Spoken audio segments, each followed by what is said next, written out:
an imaginative kid, having adventures and dressing up in capes and running around as superheroes. I do remember from a very young age learning that if you fall off your horse, you've got to get back on the horse.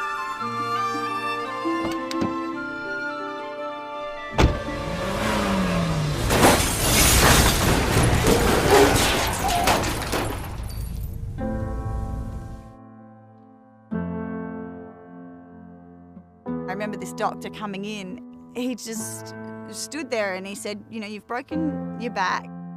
You won't be physically capable for the rest of your life. You probably won't be able to carry a child to full term and you won't be able to play sports again. I went from being quite an active person to being flat on my back for about 6 months. And I think it was just this stubbornness that I had in me. I just started pushing the boundaries.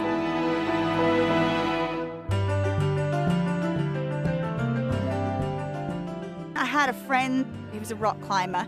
He believed that rock climbing was a really good exercise for you because it works every muscle in your body. So he took me rock climbing about 6 months into rehab. I became addicted to climbing and I became a rock climbing instructor. And it was on a school camp. I was playing a game where the kids were tumbling down sand dunes and we were all tackling each other. And one of the kids said to me, "You should be a stunt woman." And I had never even heard of the career. I didn't even know it existed. It was just one of those ideas that stuck. So I headed off to Vancouver in Canada because I heard there were a lot of movies being filmed there and went from there. I literally wandered around and just told anybody that would listen that I want to be a stunt woman. And people just look at me like, "You? Like, what are you doing?" And eventually somebody said, "Well, look, that guy over there at the bar, he's a stunt guy, go and talk to him." So I sat down next to him and I'm like, "Hello, can I buy you a beer?" And to his credit, he said, "Well, here's a number of a guy that teaches fight training for movies." He ended up becoming my mentor and I worked with him for about 5 years almost every day, and he was this guru in kickboxing and taekwondo and weapons, and we trained and fought together and I ended up pushing him to learn more. I was really fortunate. 2 big movies came to town that had tall actresses that needed kickboxing, Catwoman and Elektra. So that was it. I didn't stop working since then.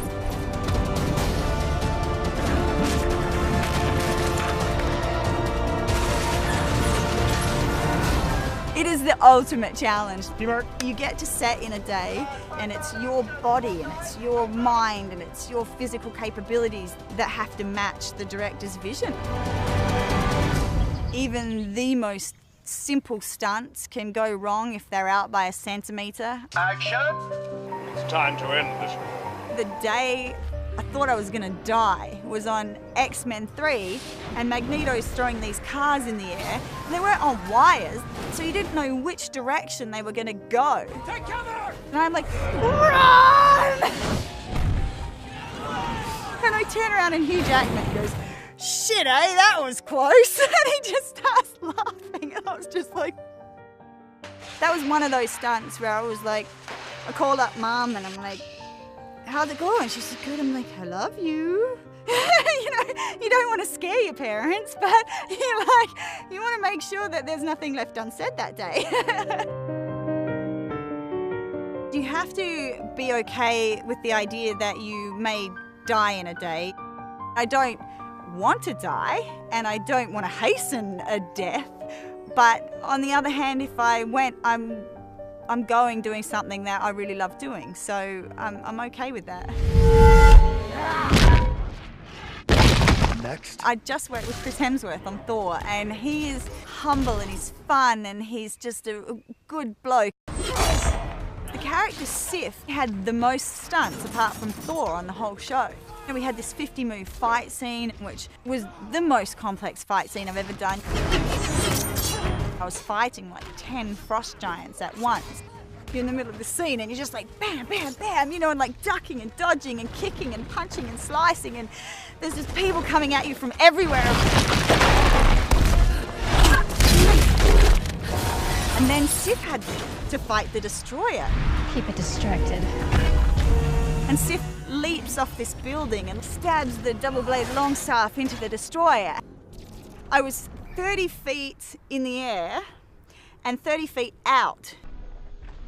I was just leaping as fast and as far and as straining as much as I could. And the Taurus Award goes to Thor. Hi, Furneaux. Oh, baby.